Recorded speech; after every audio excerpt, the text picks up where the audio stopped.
والسلام على الطيبين الطاهرين المعصومين ولعنة الله على أعدائهم أجمعين من يومنا هذا إلى يوم الدين. أما بعد فقد قال الله تبارك وتعالى في كتابه المجيد وفرقانه الحميد. بسم الله الرحمن الرحيم. ثم ورثنا الكتاب الذين اصطفينا من عبادنا. صلوات پڑھ دے محمد والے.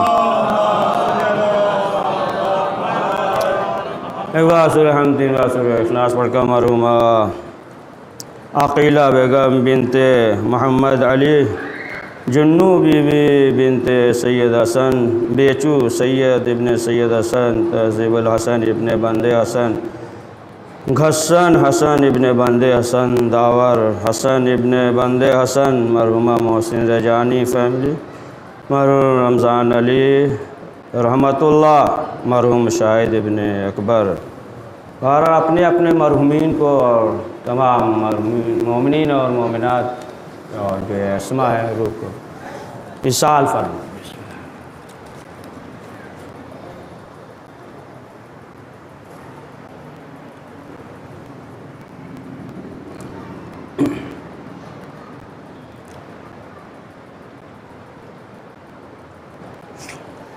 صلوات پڑھ دیجئے بلدوس ایک مرتبہ.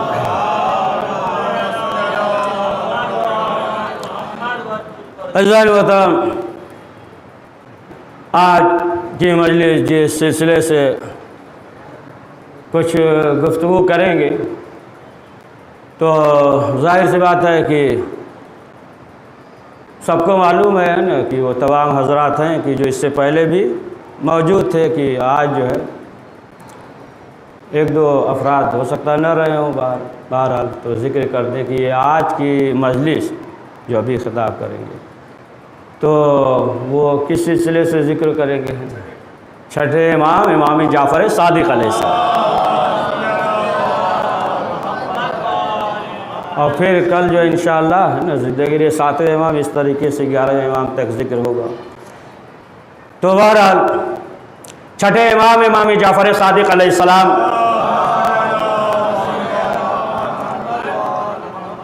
کے زمانے میں دور میں کہ جو بنی امیہ کی حکومت ختم ہو رہی تھی، ختم ہو گئی تھی. اس سے پہلے اس کے چوریں جو ہل رہے تھے اور امام کو بہترین موقع ملا، ہر امام کو ہے نا جتنا موقع ملا، اور ایسے موقع پہ امام نے درس اور تدریس کا جو سلسلہ رکھا.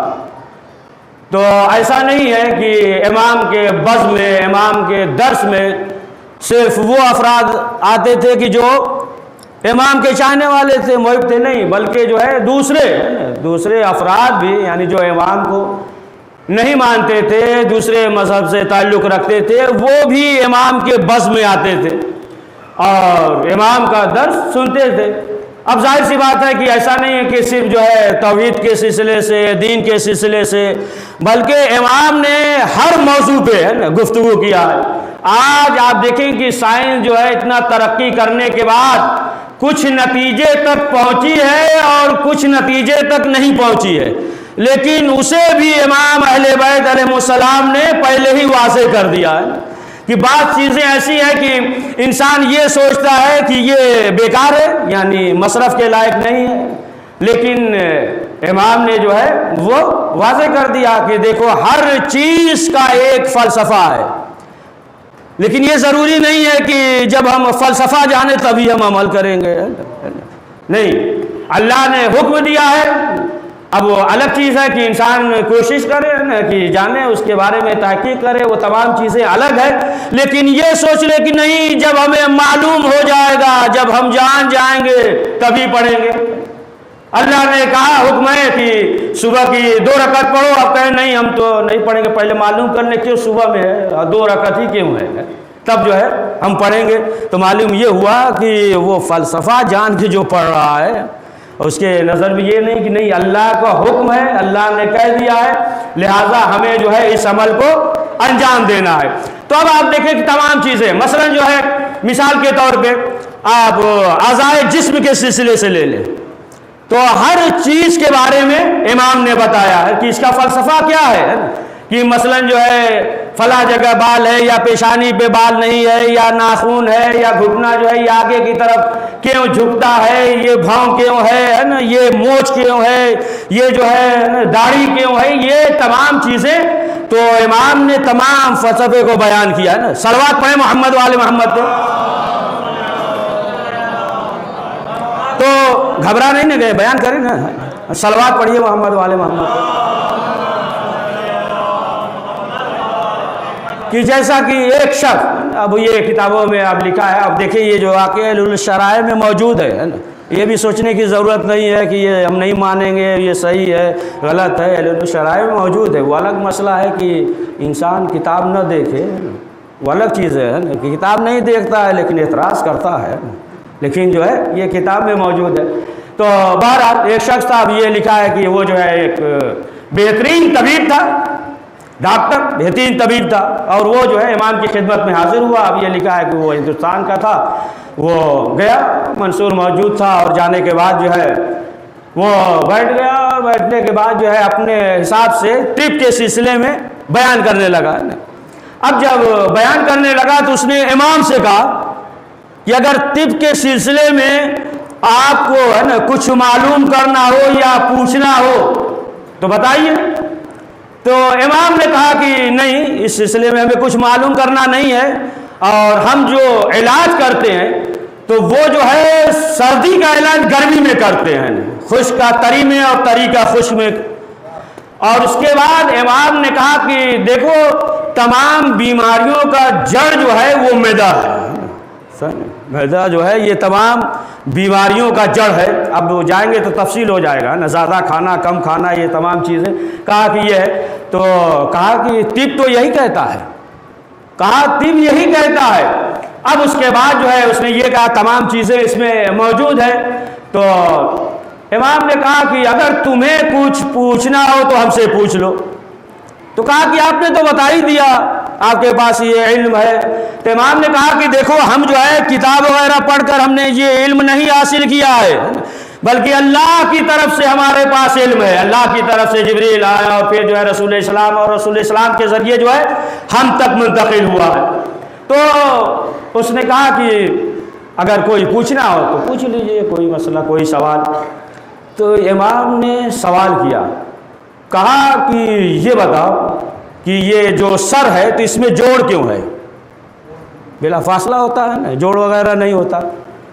تو اس نے کہا کہ یہ تو ہمیں معلوم نہیں۔ تو امام نے کہا کہ اگر فصل نہ ہوتا تو سر میں بہت درد ہوتا اور انسان جو ہے اس سے پریشان ہو جاتا۔ پھر امام نے سوال کیا کہ یہ بتاؤ کہ سر پہ بال کیوں ہیں؟ تو اس نے کہا کہ ہمیں نہیں معلوم۔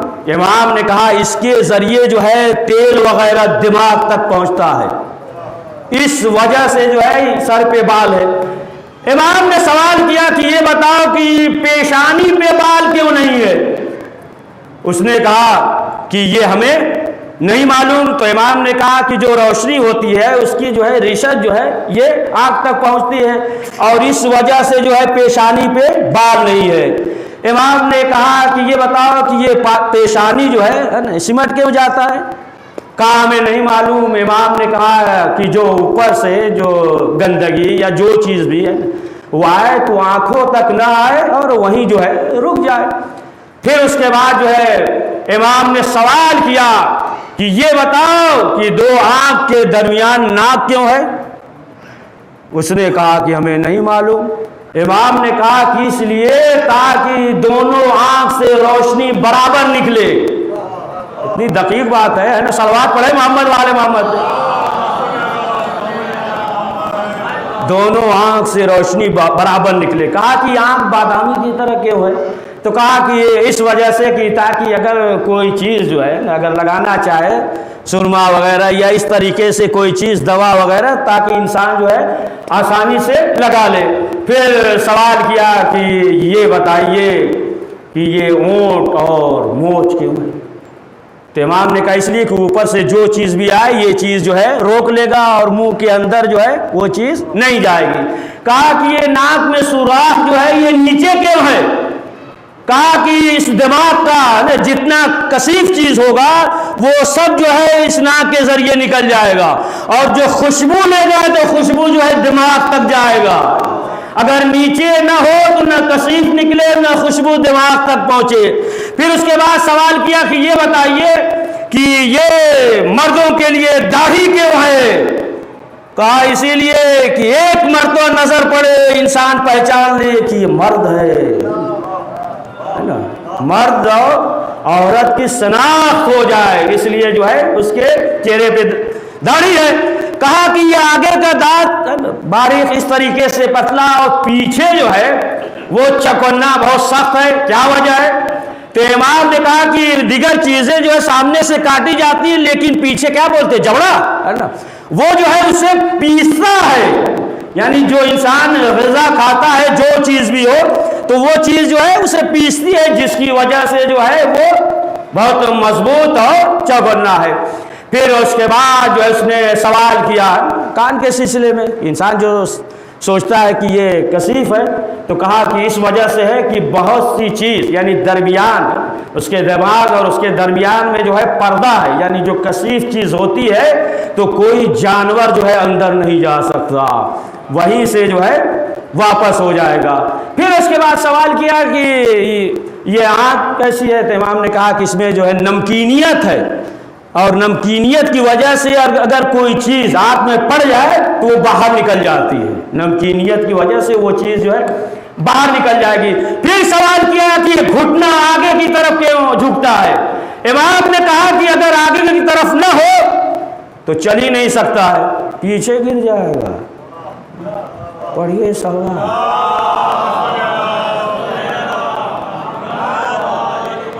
پھر اس کے بعد جو ہے سوال کیا کہ ہتھیلی پہ بال کیوں نہیں؟ تو امام نے کہا کہ دیکھو اس کی وجہ یہ ہے کہ انسان جو ہے برابر اس چیز سے جو ہے یعنی ہتھیلی سے رکھتا ہے، چھوتا ہے، ہر چیز سے جو ہے یہ ہتھیلی جو ہے برابر مس ہوتی ہے۔ اگر بال ہو تو پھر انسان کو احساس نہیں ہوگا ہے نا کہ یہ چیز کیا ہے، سخت ہے یا مثلا جو ہے نرم ہے، لہٰذا جو ہے اس وجہ سے ہتھیلی میں بال نہیں ہے۔ اور دوسری چیز یہ ہے کہ یہ ہتھیلی جو ہے برابر ہر چیز سے جو ہے وہ مس ہوتی رہتی ہے۔ آپ نے دیکھا ہوگا کہ جو راستہ ہوتا ہے اور اس راستے پہ اگر انسان برابر چلے تو پھر اس راستے سے گھاس نہیں نکلتے۔ پڑھیے سلوات پڑھیے تو سب اندازہ ہو جاتا ہے نا، تھک گئے، ابھی گردہ پھیپھڑا سب باقی ہے، ابھی تو سب باقی ہے۔ سلوات پڑھے محمد والے محمد۔ تو بہرحال آپ دیکھیں کہ امام نے جو ہے وہ پہلے ہی واضح کر دیا۔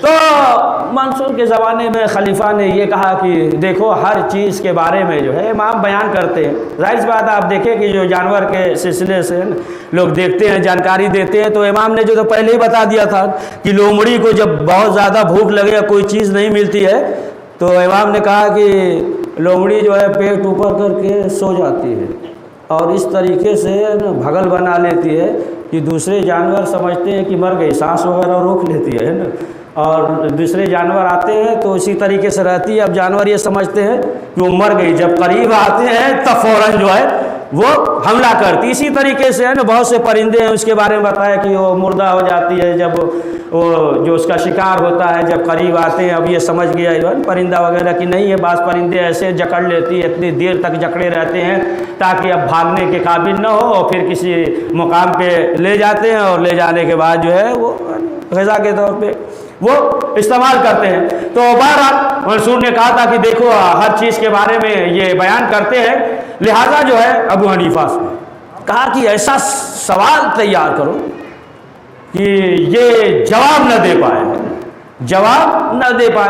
بہرحال ان کے یہ بارے میں ہے نا سب تمام علماء لکھا ہے کہ 2 سال تک جو ہے امام کا شاگردی اختیار کیا ہے نا، امام ابو حنیفہ 2 سال تک شاگردی میں رہے، اور خود جو ہے یہ بھی کہا کہ اگر ہم 2 سال شاگردی اختیار نہ کرتے تو ہم ہلاک ہو جاتے، نہیں پہنچے۔ بزرگوں نے بھی کہا تھا نا عورتوں کے لب و لہجہ میں، اگر یہ نہ ہوتے تو ہم ہلاک ہو جاتے۔ صلوات پڑھے محمد والے محمد پہ۔ تو سوال تیار کیا، کہا کہ سوال آمادہ ہو گیا ہے، امام موجود ہے، خلیفہ بھی موجود ہے، اب یہ آئے، اب جو آئے تو اس نے تعریف کرایا، کہا کہ یہ امام ہے اور یہ جو ہے ابو حنیفہ ہے۔ لیکن دیکھیں امام کے شاگردی میں یہ تھے، لیکن امام نے یہ نہیں کہا کہ ہم جانتے ہیں، اور 2 سال تک جو ہے شاگردی میں تھے، کہا کہ ٹھیک ہے سوال کرو۔ اب جو ہے سوال کیا، کہا کہ یہ بتائیے کہ مردے اور ذبیحہ میں کیا فرق ہے؟ ذبیحہ کا کھانا یہ حلال ہے، مردے کا کھانا جو ہے یہ حرام ہے۔ تو امام نے کہا کہ دیکھو اصل مسئلہ یہ ہے کہ ذبیحہ جو ہے اس کا خون باہر نکل جاتا ہے، مردے کا خون رہتا ہے، لہذا جو ہے وہ حرام ہے۔ تو کہا کہ اگر یہ مسئلہ ہے تو اللہ نے خون کو کیوں نہیں حلال قرار دیا؟ کہا اگر اللہ خون کو حلال قرار دیتا تو اس سے جو ہے بیماریاں پیدا ہوتی ہیں۔ پہلا تو یہ کہ سفید داغ ہوتا، دوسرے انسان کا دل جو ہے وہ سخت ہو جاتا ہے، اور تیسری چیز یہ کہ خون کھانے کی وجہ سے انسان کے جسم سے بدبو پیدا ہوتی ہے، لہذا جو ہے اس لیے اس کا پروردگار نے کھانا حرام قرار دیا ہے۔ دیکھیں حدیث میں ہے کہ اگر جو ہے جسم سے بدبو نکلے تو امرود کھائے، سمجھے، حدیث ہے، رسول اکرم حضرت محمد مصطفیٰ صلی اللہ علیہ وآلہ وسلم نے فرمایا۔ بہرحال وہ پسینے وغیرہ کو وہ جذب کرتا ہے تو بات آگے نکل جائے گی۔ تو کہا کہ یہ جو ہے خون اس لیے حرام ہے۔ تو کہا کہ اچھا اگر یہ مسئلہ ہے تو پھر یہ بتائیے کہ مچھلی کے بارے میں کیا حکم ہے اس کا ذبیحہ؟ تو امام نے کہا کہ جب مچھلی ہے پانی سے نکالے اور جب مچھلی پھڑپڑاتی ہے تو دیکھو تمام خون، اول تو خون ہی کم ہوتا ہے، وہ تمام خون جو ہے اس کے منہ کی طرف، سر کی طرف آ جاتے ہیں، یہی اس کا ذبیحہ ہے۔ صلوات پڑھے محمد والے محمد پہ۔ پھر سوال کیا کہ یہ بتائیے کہ اللہ عربی جانتا ہے؟ اللہ تو ہر زبان جانتا ہے۔ تو کہا پھر نماز عربی میں ہی کیوں ہے؟ کہا کہ نظم و ضبط برقرار رہے، اس لیے جو ہے اختلافات نہ ہو، ہے نا، لوگ جو ہے منتشر نہ ہو۔ بہرحال پھر اس کے بعد اس نے سوال کیا کہ یہ بتائیے کہ جنت میں جو جائیں گے تو ان کے جو ہے رشتہ دار یا مثلا جو ہے دوست یا اولاد، تو اگر وہ جہنم میں ہو تو پھر جنت میں وہ رہے گا تو پریشان رہے گا، پھر یہ جنت کہاں رہی کہ انسان جو ہے پریشان ہے کہ مثلا جو ہمارا چاہنے والا جہنم میں ہے۔ تو امام نے کہا کہ جب جنت میں جائے گا تو اس کی عقل کامل ہو جائے گی، جب وہ عقل کامل ہو جائے گی تو پھر جو ہے کبھی وہ اللہ کے دشمن کو دوست رکھے گا ہی نہیں۔ صلوات پڑھے محمد والے محمد پہ۔ پھر سوال کیا کہ اچھا یہ بتائیے کہ آپ کے جو چاہنے والے ہیں وہ اعمال میں کمزور ہیں، لیکن جو آپ کے چاہنے والے نہیں ہیں وہ اعمال میں کمزور نہیں ہیں، یعنی خوب دوڑتے ہیں، ہم اپنی زبان میں کہہ رہے ہیں، یعنی وہ جو ہے خوب دوڑتے ہیں، نماز پڑھ رہے ہیں، عبادت کر رہے ہیں، لیکن آپ کے چاہنے والے وہ اعمال میں کمزور ہیں۔ تو امام نے کہا کہ مسئلہ یہ ہے کہ ہمارے چاہنے والے عقیدے میں مضبوط ہیں، اب وہ چاہتا ہے کہ اعمال میں گمراہ کر دے، اور شیطان نے انہیں عقیدے میں کمزور کر دیا، اب دوڑتے رہو۔ پڑھیے صلوات نقطہ۔ پھر سوال کیا کہ یہ بتائیے کہ یہ جو اعمال ہے تو یہ جو ہے مادی ہے کہ ترازو پہ ہے نا تولا جائے گا اعمال؟ امام نے کہا کہ نہیں، یہ تو مادی نہیں ہے۔ تو کہا کہ پھر یہ کیا حکم ہے کہ اعمال جو ہے ترازو پہ تولے جائیں گے؟ تو امام نے فرمایا کہ ہمارے جد نے فرمایا ہے کہ لاکھ حج کرو، لاکھ نماز پڑھو، لاکھ روزہ دو، اور نیک اعمال دو، انبیاء کے ساتھ جو ہے حج کرو، اور ناحق تم مارے جاؤ، لیکن جو ہے اگر ولایت اہل بیت نہیں ہے تو تمہارا کوئی اعمال کمزور قبول نہیں ہوگا۔ کہا کہ وہ جو میزان جو تولا جائے گا وہ ولایت اہل بیت ہے۔ صلوات پڑھے محمد وآل محمد پہ۔ پھر سوال کیا کہ یہ بتائیے کہ یہ جو سعادت ہے سید اور نسل فاطمہ سے، اور اس میں کیا فضیلت ہے، اس میں کیا ہے؟ تو امام نے کہا کہ یہی کیا کم فضیلت ہے کہ ہم کسی کے نسب میں نہیں جانا چاہتے، وہ ہمارے میں آنا چاہتا ہے۔ پڑھیے صلوات محمد وآل محمد پہ۔ تو بہرحال اس کو روک دے رہے ہیں، یہیں پہ ہے نا، روک دے رہے ہیں، سب ساتھ میں چلا جائے، صحیح ہے نا، ایسا نہ ہم آگے بھاگے آپ جو ہے تھکے ہوئے رہے، ساتھ میں چلا جائے، نہ آپ آگے نکلیے نہ ہم پیچھے رہ جائیں، نہ ہم بہت آگے نکل جائیں آپ پیچھے، ساتھ میں دونوں آدمی چلیں گے۔ ایک صلوات پڑھے محمد وآل محمد پہ۔ تو اب آپ دیکھیں کہ معلوم یہ ہوا کہ ہر افراد آتا تھا چھٹے امام کی بارگاہ میں، جو غیر مذہب کے تھے وہ بھی آتے تھے، سوال کرتے تھے۔ تو ایک شخص تھا اور وہ یزید کے باپ کے زمانے میں بھی تھا، بچہ رہا ہوگا، اور چھٹے امام کے دور میں بھی تھا۔ اب آپ اندازہ لگائیں کتنا بوڑھا ہو گیا ہوگا وہ، 100 سے زیادہ، 120 سال سے ہے نا زیادہ، اور وہ جو ہے شام کا مفتی تھا۔ اس نے کہا کہ ہم نے یہ سنا ہے، اس کا نام جو ہے نا عبداللہ بن عبیرہ تھا۔ اس نے کہا ہم نے یہ سنا ہے کہ ایک شخص مدینے میں رہتا ہے، کوئی بھی سوال کرو وہ جواب دے دیتا ہے، کچھ بھی سوال کرو وہ جواب دے دیتا ہے۔ تو اس نے کہا کہ ایسا کرتے ہیں کہ ہم جو ہے جاتے ہیں، اور جانے کے بعد ہم اس سے سوال کرتے ہیں۔ اب وہ شخص جو ہے شام سے چلا اور آیا مسجد نبوی میں۔ مسجد نبوی میں آنے کے بعد اس نے نماز پڑھی۔ نماز پڑھنے کے بعد اب مسجد سے باہر نکلا۔ اب جب باہر نکلا تو دیکھا کہ ایک شخص جا رہا ہے، تو اسے روکا۔ روکنے کے بعد اس سے یہ کہا کہ دیکھو ہم امام کو مانتے نہیں ہیں، لیکن یہ بتا دو کہ امام صادق کہاں ہیں، کہاں رہتے ہیں؟ تو اس نے اشارہ کیا کہ سامنے دیکھو وہ مدرسہ ہے، وہاں پہ امام ملیں گے۔ اب یہ شخص جو ہے آیا اور جیسے ہی قدم رکھا تو کیا دیکھتا ہے کہ چھٹے امام منبر پہ موجود ہیں، اور دیگر شاگرد ہیں وہ حلقہ بنائے ہوئے ہیں، دور دور ہے حلقہ بنائے ہوئے ہیں، ایک دو حلقہ نہیں، تقریباً جو ہے 90 اس سے بھی زیادہ حلقہ بنائے ہیں۔ 10 شاگرد ایک طرف بیٹھے ہوئے ہیں نا، بحث و مباحثہ کر رہے ہیں۔ بحث یعنی علمی، ہماری طرح نہیں کہ بیٹھ کے جو ہے نا تبصرہ غیبت، وہ نہیں، ہم اپنے کہہ رہے ہیں، آپ برا برا نہ مانیے۔ سب جو ہے بحث اور مباحثہ کر رہے ہیں، 10 آدمی 4 آدمی ادھر، 10 آدمی ادھر، 15 آدمی۔ اب جو داخل ہوا، اب اس کے بعد اس نے کیا دیکھا کہ امام جو ہے کچھ واعظ کر رہے ہیں، امام واعظ کر رہے ہیں۔ اب اس نے یہ سوچا کہ امام تو منبر پہ ہے، تمام شاگرد جو ہے وہ پھیلے ہوئے ہیں، اور ان تک آواز کیسے پہنچ رہی ہے؟ تو ظاہر سی بات ہے کہ اگر معرفت رکھتا تو تعجب نہیں کرتا، اسے نہیں معلوم کہ ان کے اختیارات جو ہے ہوا پہ بھی ہے، فضا پہ بھی ہے۔ ارے اسی طریقے سے آواز پہنچ گئی جس طریقے سے میدان غدیر میں رسول کی آواز پہنچ گئی۔ صلوات پڑھے محمد والے محمد پہ۔ تو اس نے کہا کہ ہم جو ہے سوال کریں گے۔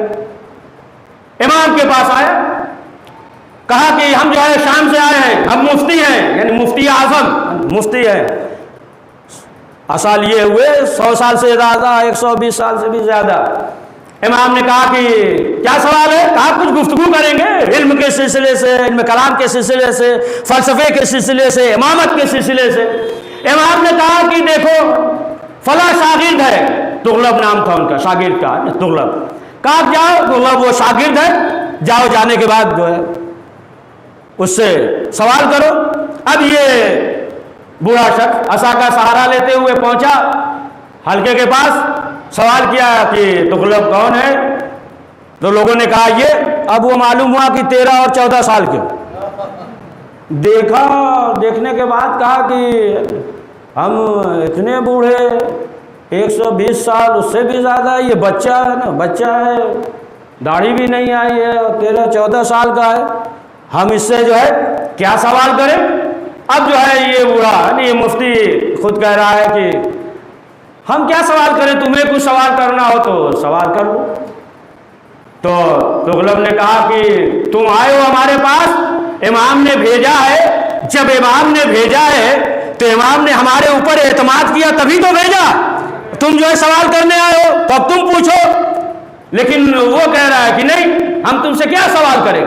اب یہ جو ہے امام کی طرف دیکھ رہے ہیں اور ادھر سے امام کو دیکھا، سمجھ گئے کہ امام کا اشارہ ہے کہ اب تم خود سوال کرو۔ اب جو ہے یہ سوال کرتے ہیں، تغلب سوال کیا، کہا کہ یہ بتاؤ کہ یہ جو قرآن ہے تو اللہ جو ہے اس قرآن سے زیادہ واقف ہے، سمجھنے والا ہے، یا بندے انسان؟ کہا کیسی بات ہے، قرآن کا خالق اللہ ہے تو اللہ بہتر جانے گا نا، یہ انسان بہتر کیا جانے گا؟ تو کہا کہ لیکن قرآن میں تو یہ ہے کہ قرآن کے وارث ہیں، آل عمران، داؤد، یہ سب وارث ہے، تو یہ بتاؤ کہ عمران کون ہے، آل عمران کون ہے کہ جو کہا قرآن کا وارث؟ اور فوراً پلٹا آیا امام کے پاس، کہا کہ اس شاگرد نے تو آپ کو وارث بتا دیا۔ یہ شاگرد جو ہے بہت دانشمند ہے۔ پھر اس کے بعد کہا کہ ہم جو ہے آپ سے فلسفہ کے بارے میں کچھ سوال کرنا چاہتے ہیں۔ تو امام نے کہا کہ بات کرنا چاہتے ہو تو دیکھو ہمارا فلاں شاگرد ہے، اس کا نام عبداللہ ہے، جاؤ اور جانے کے بعد اس سے سوال کرو۔ یہ شخص آیا، پھر دیکھتا ہے کہ یہ عبداللہ پوچھا ہے نا، حلقے میں آیا، پوچھا عبداللہ کون ہے، تو ایک جو ہے وہی 13-14 سال کا کھڑا ہو گیا، کہا ہم عبداللہ ہے۔ تو پھر اس نے یہی سوچا کہ یہ بچہ ہے، اب اس سے جو ہے ہم کیا سوال کریں۔ تو پوچھا کیا سوال ہے، کہا کہ ہم جو ہے فلسفہ کے سلسلے میں کچھ سوال کرنا چاہتے ہیں۔ تو عبداللہ نے کہا بہت دقیق بات ہے، عبداللہ نے کہا کہ یہ بتاؤ کہ تم کس مسلک سے تعلق رکھتے ہو؟ کہا یزید کے باپ معاویہ کے مسلک سے۔ تو کہا کہ تمہیں جو ہے فلسفہ کا فا بھی واقف، اس سے بھی واقف نہیں ہو تم۔ کہا کہ دیکھو اگر دو آدمی آپس میں لڑ رہے ہو، یا تو دونوں جو ہے غلط فہمی میں ہے نا، کسی نے لڑا دیا گرا دیا ہے نا، دونوں غلط فہمی میں ہے، یا ایک حق پہ ہوگا ایک باطل پہ ہوگا، یہ ہو ہی نہیں سکتا کہ دونوں حق پہ ہو، یا غلط فہمی ہوئی ہوگی، یا ایک حق پہ ہوگا ایک باطل پہ ہوگا۔ جب دو لڑ رہے ہیں تو یہ کیسے ہو سکتا ہے کہ دونوں حق پہ ہو؟ تم جو ہے معاویہ کو حق پہ کہہ رہے ہو۔ تو کہا کہ تمہیں جو ہے فلسفہ آتا ہی نہیں، تو تم جو ہے فلسفہ کے سلسلے سے بات کرو گے۔ پھر یہ جو ہے آئے امام کی خدمت میں، اور آنے کے بعد بہت باعث ہے، ابھی ہے نا 7-8 ہے، لیکن سب چھوڑ دے گے، 1-2 سنا کے تھوڑا سا آگے بڑھ کے مسائل پڑھ دیں۔ بہرحال آئے امام کے بعد، اب آنے کے بعد کہا کہ یہ شاگرد تو بہت دانشمند ہے، بہت دانشمند ہے۔ اب اس کے بعد جو ہے کہا کہ ہم جو ہے آپ سے بحث کرنا چاہتے ہیں امامت کے سلسلے سے۔ تو امام نے کہا کہ جاؤ، حشام نام ہے اور ہم نے کہہ دیا ہے، جاؤ تم جو ہے ان سے گفتگو کرو۔ اب یہ سوچنے لگا، یہ جو ہے سوچنے لگا کہ یہ تو یہاں ہے اور کہہ رہے ہیں کہ حشام سے کہہ دیا ہے، لیکن جو ہے نہ اسے کیا معلوم ہے، یہ جو ہے امام ہے، امامت ہے۔ آپ دیکھیں مولا علی کہاں ہیں، ہم یا آواز دیتے ہیں علی آ جاتے ہیں مدد کے لیے۔ پڑھیے سلام۔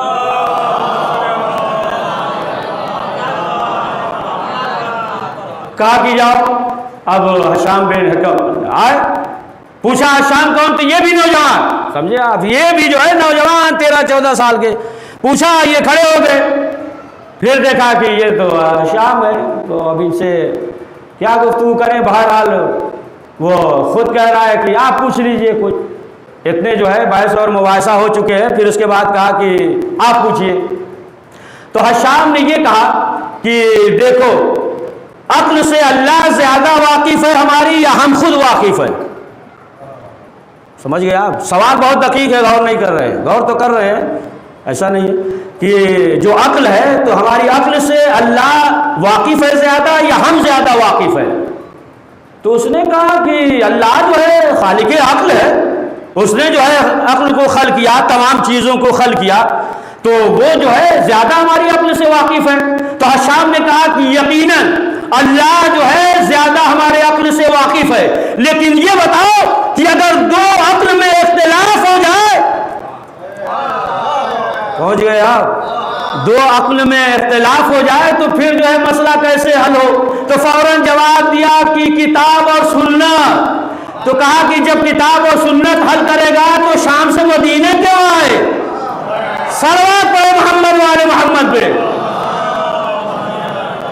کہا کہ اگر یہی ہے معیار کی کتاب اور سنت حل کر دے تو کیا ضرورت تھی شام سے تم جو ہے یہاں پہ آئے؟ تو اس نے کہا کہ اچھا پھر جو ہے آپ بتا دیجئے، آپ بتا دیجئے۔ اب تعجب کر رہا تھا نا کہ یہ جو ہے کمسین ہے، 13 اور 14 سال کے ہیں، ذہن پہ رکھیے گا، 13 اور 14 سال کے مدینے میں ایک شخص گھر پہ آیا اور آنے کے بعد جو ہے بہت خوش تھا۔ بہت دقیق بات، جلدی سے آگے گزر جائے گا، پھر آ جائیں گے۔ بہت خوش تھا اور سب کو مبارکباد دے رہا تھا، سب اس کو مبارکباد دے رہے تھے، سب مبارکباد دے رہے تھے۔ صلوات پڑھ دیجئے محمد والے محمد پہ۔ سب جو ہے نا مبارکباد دے رہے تھے۔ تو باپ نے پوچھا، وہ تو معیار یہ بنایا تھا نا کہ یہ کمسین ہے، عمر جو ہے کم ہے، 14 سال کے ہیں، 13 سال کے ہیں، 15 سال کے ہیں۔ تو اب جو ہے وہ سب کو مبارکباد دے رہا تھا، ذہن پہ بات ہے نا، سب کو مبارکباد، گھر والے بھی مبارکباد دے رہے تھے، مبارک ہو بہت خوش تھے۔ تو اس کے باپ نے سوال کیا، بیٹا بات کیا ہے؟ بہت خوش ہو، سب مبارکبادی دے رہے ہیں۔ کہا کہ بابا ہم خلیفہ بن گئے۔ کہا فضیلت میں تو تم زیادہ نہیں ہو؟ کہا عمر میں سب سے زیادہ تھے۔ کہا عمر میں زیادہ تھے، تجھ سے زیادہ تو ہماری عمر ہے، تجھ سے زیادہ تو ہماری عمر ہے۔ کہا کہ دیکھو فضیلت جو ہے وہ عمر میں نہیں ہوتا، علم میں ہوتا ہے۔ بہترین خطیب ہوتا تو اسی سے ایک اور فائدہ اٹھا لیتا۔ صلوات پڑھے محمد والے محمد۔ علم جو ہے وہ عمر میں نہیں بلکہ جو ہے وہ فضیلت میں ہوتا ہے۔ بہرحال اب اس کے بعد جو ہے کہا کہ یہ بتاؤ پھر کیسے، کس کا بتائیں، آپ کے سلسلے سے جو اختلاف کو دور کرے، پہلے کو بتائیں کہ جو موجودہ ہے اس کو بتائیں۔ تو کہا کہ بتاؤ۔ کہا کہ پہلے کا نام علی تھا، جو موجودہ ہے موجود کا نام امام جعفر صادق علیہ السلام ہے۔ تو کہا کہ پھر کیسے مسئلہ حل ہوگا؟ کہا کہ توفیق مل جائے گی تمہیں تو سب مسئلہ حل ہو جائے گا۔ کہا کہ توفیق کیسے؟ مفتی ہیں پوچھ رہے ہیں کیسے توفیق ملے گی؟ کہا کہ بہت آسان طریقہ تو بہت ہے، لیکن ایک آسان طریقہ ہے کہ جانے کے بعد مسجد نبوی میں نماز پڑھو 2 رکعت، اور نماز پڑھنے کے بعد جو ہے قبر رسول کی طرف رخ کرو اور دعا کرو، تمہیں توفیق ملے گی۔ اور جو تمہارے ذہن میں آئے سوالات، اور اس سوالات کو جو ہے جاؤ امام کی خدمت میں، چھٹے امام کی خدمت میں جاؤ، اور جانے کے بعد اسی سوال کے مطابق اگر ان کا سوال ہو جواب ہو تو سمجھ لو تمہیں توفیق مل گئی۔ یہ گیا اور اس کے بعد اب جو حاضر ہوا چھٹے امام جعفر صادق علیہ السلام کی خدمت میں حاضر ہوا، اور حاضر ہونے کے بعد اس نے کہا کہ ہم تو آئے تھے امامت کے سلسلے سے ہم گفتگو کریں، معلوم کریں۔ اب اس کے بعد جو ہے امام نے بیان کیا، امام نے پورا واقعہ، یعنی جو گھر سے نکلا تھا پورا واقعہ جو ہے امام نے بیان کیا۔ کہا کہ دیکھو پہلے تم نے یہ سوچا تھا کہ ہم ان سے سوال کریں کہ جب گھر سے نکلے تو سب سے آخر میں ہم نے کون سا کام کیا، پھر راستے میں ہے نا کیا واقعات پیش آئے۔ تو امام نے کہا کہ جب تم گھر سے نکلے تھے تو تم جو ہے یہ سوچے تھے کہ ہم جو ہے امام سے یہ سوال کریں گے کہ آخر میں ہم نے کون سا کام کیا، اور تم نے آخر میں یہ کام کیا کہ ایک سرخ لال رومال تھا اور اس رومال میں جو ہے کچھ درہم تھے، اور تم نے جو ہے اس رومال کو اپنی بیوی کو دیا ہے۔ پہلا کام یہ کیا۔ اب پھر کہا کہ جب ساتھ میں چلے تھے تو ایک دو نہیں 5 تھے، ایک کا تو انتقال ہو گیا، لیکن تمہارا مزاج ایسا تھا، بوڑھے تھے نا، تو کہا کہ تمہارا اتنا سخت مزاج تھا کہ جس کی وجہ سے تمہیں برداشت نہیں کر پائے، تمہارے مزاج کی وجہ سے وہ برداشت نہیں کر پائے اور وہ جو ہے تمہیں چھوڑ کر چلے گئے۔ اور پھر اس کے بعد جو ہے امام نے کہا کہ اس طریقے سے واقعہ پیش آیا، تم مسجد میں آئے اور تم جو ہے تعجب کر رہے تھے کہ یہ کیسے ہو سکتا ہے کہ ہر ایک تک جو ہے وہ آواز امام کی پہنچ جائے۔ جب یہ سنا اب اس کے بعد جو ہے وہ قائل ہو گیا کہ واقعاً جو ہے یہ وقت کے امام ہیں، یعنی معلوم یہ ہوا کہ استاد بن کے آئے تھے، شاگرد بن کر گئے۔ پڑھ دیجئے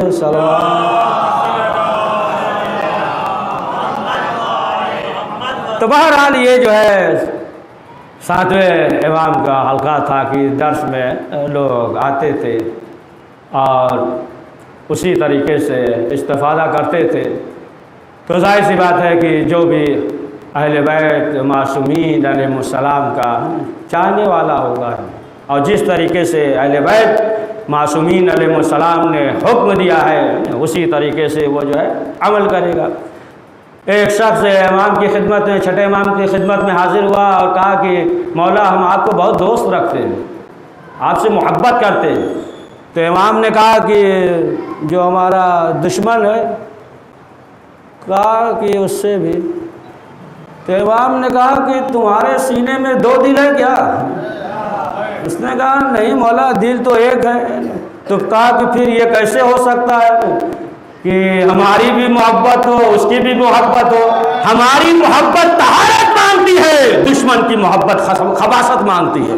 تو جہاں ہماری محبت ہوگی وہاں طہارت ہوگی۔ اب آپ دیکھیں کہ بعض لوگ جو ہے مثلاً یہ سوچتے ہیں کہ تبرہ کیا، تبرہ جو ہے وہ گالی سمجھتے ہیں۔ دیکھیں تبرہ اور تبلہ یہ دونوں ضروری ہے۔ دیکھیں اگر دوست ہے تو تمام جو ہے انسان چاہتا ہے کہ جسے جو ہے اولیاء خدا مان رہا ہے، امام مان رہا ہے، جسے دوست رکھ رہا ہے تو چاہتا ہے کہ اس کے صفات جو ہے ہمارے اندر بھی پائے جائیں۔ تو ظاہر سی بات ہے کہ جو دشمن ہے تو جب تک جو ہے بیزاری کا اظہار نہیں کرے گا تو اب آپ دیکھیں کہ معلوم یہ ہوا کہ پھر یہ جو ہے دیمک کی طرح لگ جائے گا۔ جس طریقے سے آگ کی چنگاری ہوتی ہے نا، چنگاری تو رہتی ہے لیکن دھیرے دھیرے کچھ دن کے بعد جو ہے یہ بھڑک جاتی ہے آگ کی طرح۔ لہٰذا جو ہے تولا اور تبرہ یہ دونوں ضروری ہے نا۔ بعض جو ہے نہیں سمجھتے ہیں وہ لعنت جو ہے گالی ہے، تبرہ اور تولا یہ دونوں ضروری ہے۔ تولا جو ہے اس سے جو ہے کردار بنتا ہے، تبرہ سے کردار کو بچایا جا سکتا ہے، ایمان کو بچایا جا سکتا ہے۔ تو اب آپ دیکھیں کہ جو بھی امام کا چاہنے والا ہے، جس طریقے سے اہل بیت معصومین علیہ السلام نے حکم دیا ہے اگر عمل کر رہا ہے تو خود امام معصومین علیہ السلام نے فرمایا کہ ہم اس کی شفاعت کریں گے۔ بس آخری واقعہ 3 منٹ میں شاید پڑھیں گے، ایک صلوات پڑھیں محمد والے محمد پہ۔ کہ ایک شخص چھٹے امام جعفر صادق علیہ السلام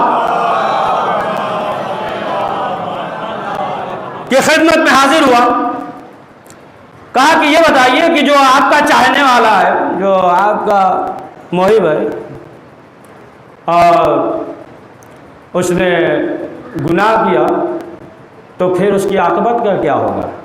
واقعہ بہت دقیق ہے، بس آخری واقعہ سب سمیٹ دیں گے 6-7 منٹ میں، فضائل و مصائب سب۔ صلوات پڑھے محمد والے محمد۔ ہوتا ہے فطرت میں، ہم بھی مجلس میں بیٹھتے ہیں تو چاہتے ہیں نا کہ سامنے والا کم کر دے جتنی جلدی ہو، تو باہر صلوات پڑھے محمد والے محمد۔ تو کہا کہ آپ کا چاہنے والا ہے، گناہ کیا تو پھر اس کی عاقبت کا کیا ہوگا؟ تو امام نے کہا کہ پروردگار اسے جو ہے ایک ایسی بیماری میں مبتلا کر دے گا کہ یہی بیماری جو ہے اس کے گناہوں کا کفارہ ہو جائے گا۔ اس نے کہا کہ اگر بیمار بھی نہیں ہوا تو کیا ہوگا؟ امام نے کہا کہ اس کا ایک ایسا دوست ہوگا، ساتھی ہوگا کہ وہ اسے جو ہے اذیت پہنچائے گا، یعنی اسے جو ہے تکلیف ہوگی دوست کی وجہ سے، تو کہا کہ وہی جو ہے اس کے گناہوں کا کفارہ ہو جائے گا۔ تو کہا کہ اگر جو ہے ایسا دوست نہیں ملا تو امام نے کہا کہ کوئی ایسا پڑوسی ہوگا کہ جو اسے اذیت پہنچائے گا، پڑوسی سے تکلیف ہوگی ہے کہ آواز آ رہی ہے، بیل بجا رہے ہیں، فلاں ہے، ہر وقت جو ہے نا بچے آپ کے شور کر رہے ہیں، شرارت کر رہے ہیں، اسے مار دیا وہ مار دیا، معلوم ہوا کہ وہ جو ہے پڑوسی تکلیف پہنچائے گا، تو یہی اس کے گناہوں کا کفارہ ہو جائے گا۔ تو اس نے کہا کہ اگر ایسا کوئی پڑوسی نہ ہو، یعنی برا پڑوسی نہ ہو، تو پھر اس کے گناہوں کا کفارہ کیا ہوگا؟ تو امام نے کہا کہ ایسی بیوی ملے گی جو اسے اذیت پہنچائے گی، یہی جو ہے اس کے گناہوں کا کفارہ ہو جائے گا۔ تو اس نے کہا نا دشمن تھا نا، پھر اس نے کہا کہ اگر جو ہے ایسی بیوی بھی نہ ہو، نیک بیوی ہو، مومنہ ہو، شریف ہو، نیک بیوی، کہا ایسی بیوی بھی نہ ملے تو امام نے کہا کہ مرنے سے پہلے پروردگار اسے توفیق دے گا کہ وہ توبہ کر لے۔ پھر اس نے کہا کہ اگر جو ہے اسے یہ بھی توفیق نہیں ملی کہ مرنے سے پہلے توبہ کرے، تو امام نے کہا کہ تیری آنکھوں میں خاک ہو، ہم اس کی شفاعت کریں گے۔ صلوات پڑھے محمد والے محمد پہ۔ تو عزیزان محترم، خود اہل بیت معصومین علیہ السلام نے فرمایا کہ ہم اس کی شفاعت کریں گے۔ ہاں عزادارو، یہ ایام چند روز اور باقی ہیں، اور یہ جو ایام گزر گئے کس طریقے سے گزرے سب کو معلوم ہے کہ مولا ہم جو ہے حق ادا نہ کر سکے، رو نہ سکے، ماتم نہ کر سکے، لیکن مولا یہ جو چند روز باقی ہیں گنے چنے، مولا ہمیں توفیق دیجئے ہے نا کہ اسی طریقے سے ہم جو ہے مجلس کریں، ماتم کریں، شرکت کریں۔ ہاں عزیزان محترم، رسول اسلام کی رحلت کے بعد چند دن کے بعد بھی رسول اسلام کی جو تاریخ گزری ہے شہادت کی، چند روز کے بعد 3 دن کے بعد شہزادی زہرا جو ہے وہ دائنے ہاتھ میں تصویر نہیں لے سکتی تھی، بس اشارہ کر رہے ہیں، بس اس لیے 2-3 منٹ پڑھیں گے۔ آپ دیکھیں کہ چند روز کے بعد مسلمان جو ہے آگ اور لکڑی لے کر جمع ہو گئے، وہ یہی ایام ہے شہزادی کے ایام، آگ اور لکڑی لے کر جمع ہو گئے۔ یہ کلفظ جو ہے یہ ملعون روایت میں یہ ملتا ہے کہ دروازے میں آگ لگ گئی، دروازہ گرا اور شہزادی جو ہے دروازے کے نیچے ہے، بڑا سخت مسائل ہے، یہ کلفظ ملعون جو ہے دروازے سے گزر گیا۔ ہاں زیادہ مولا علی جو ہے خود رویا کرتے تھے، اکثر اصحاب جو ہے جناب مسعود وغیرہ کہتے تھے کہ مولا آپ اس قدر کیوں رو رہے ہیں؟ ہاں شہادت تو ہو گئی ہے شہزادی کی، ہر ایک کو مرنا ہے۔ تو امام نے کیا کہا تمہیں نہیں معلوم زہرا کی پسلی ٹوٹ گئی تھی۔ ہاں زیادہ یہ زہرا ہے کہ کہا کہ ایسے مصائب پڑے کہ دن میں پڑھتے تو رات میں تبدیل ہو جاتے۔ بس آخری فکرہ 1 منٹ، یہ ایام ہے ایک مرتبہ اسماعیل دیوبندی جو ہے جب مناظرہ کر رہے تھے شہزادی زہرا کے سلسلے سے کہ جو دربار سے خالی ہاتھ واپس آئی، تو اس سلسلے بس آخری فکرہ 1 منٹ کہ اس سلسلے سے مناظرہ کر رہے تھے، اور سامنے جو ہے وہ قاضی سعید وہ سامنے تھا، وہ قاضی، اور یہ جو ہے مناظرہ کر رہا تھا، سلسلہ جاری تھا، سلسلہ چل رہا تھا۔